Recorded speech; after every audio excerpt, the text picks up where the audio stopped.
सोचिए, अगर आप हजारों साल पहले पैदा होते, जब न मोबाइल था न बिजली और रातें पूरी तरह अंधेरी होती, ऊपर आसमान में तारे टिमटिमाते, क्या आप जानते कि वो क्या हैं? जुगनू, देवता या बस चमकते बिंदु? यहीं से शुरू हुई इंसान की सबसे लंबी यात्रा आसमान को समझने की। प्राचीन सभ्यताओं में एक कॉमन मान्यता थी, धरती सपाट है। कुछ मानते थे कि इसका अंत समुद्र में है, कुछ कहते थे कि यह किसी विशाल कछुए की पीठ पर टिकी है। लेकिन कुछ ऐसे लोग थे जिनके मन में एक अजीब सवाल उठता था, अगर मैं बिना रुके चलता रहूं तो क्या धरती अचानक खत्म हो जाएगी या किसी अनजानी जगह पर पहुंच जाऊंगा? धीरे धीरे नाविक अज्ञात समंदरों में आगे बढ़े और क्षितिज की मुड़ी हुई रेखा देख उन्होंने महसूस किया, धरती सीधी नहीं, गोल है।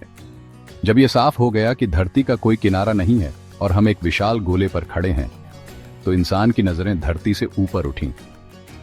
अब सवाल सिर्फ ये नहीं था कि हम कहां रहते हैं, बल्कि ये भी हमारे ऊपर क्या है। जब टेक्नोलॉजी नहीं थी, तब आसमान ही इंसान का पहला क्लासरूम था। लोग देखते, सूरज रोज उगता डूबता है, चांद का आकार बदलता है, कुछ तारे हमेशा एक जैसी जगह पर रहते हैं और कभी कभी कोई तारा टूटकर गिर जाता है। धीरे धीरे उन्हें लगा, ये चीजें हमसे अलग हैं, शायद किसी और ही दुनिया से जुड़ी हुई हैं।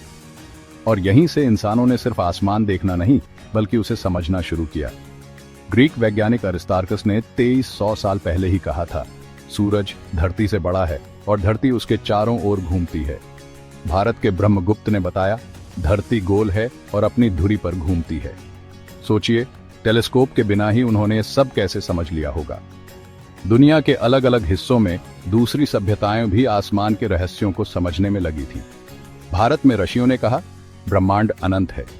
उन्होंने चंद्रमा के घटने बढ़ने और ग्रहण के पीछे का कारण समझा और 27 नक्षत्रों का सिस्टम बनाया, जिससे पता चलता था कि आसमान में चीजें पैटर्न में चल रही हैं। यूनान में थेलिस ने कहा, पृथ्वी गोल है और किसी चीज पर तैर रही है। एरिस्टोटल ने चांद पर धरती की परछाई देखकर साबित किया कि पृथ्वी गोल है।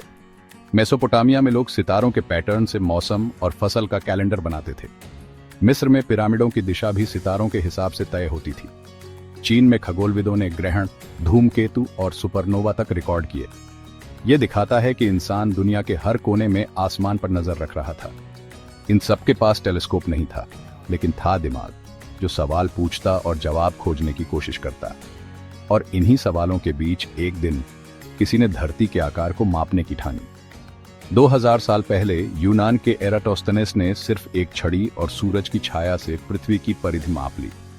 सोचिए, बिना पृथ्वी से बाहर जाए उसे पता था कि हम एक बड़े गोले पर खड़े हैं, जो खाली अंतरिक्ष में लटका है।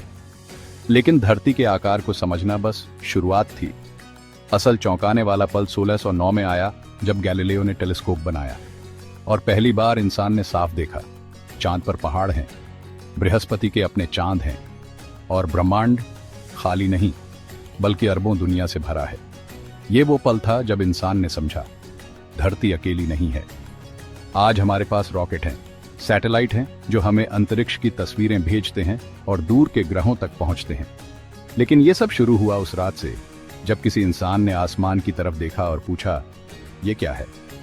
क्या आप जानते हैं, 1500 साल पहले भारत के आर्यभट्ट ने बता दिया था, पृथ्वी गोल है और घूम रही है, जबकि बाकी दुनिया मानती थी कि पृथ्वी स्थिर है। सोचिए, हमारी सोच कितनी आगे थी। हम इंसान ताकतवर इसलिए नहीं कि हमारे पास टेक्नोलॉजी है, बल्कि इसलिए कि हम सवाल पूछते हैं, और सवाल हमेशा छोटे से शुरू होते हैं, जैसे ये तारे क्या हैं? इन्हीं सवालों ने हमें धरती से उठाकर अंतरिक्ष तक पहुंचा दिया। अगर आपको यह स्टोरी पसंद आई तो फैक्ट मिंट को सब्सक्राइब करें। Stay curious, stay Fact mint.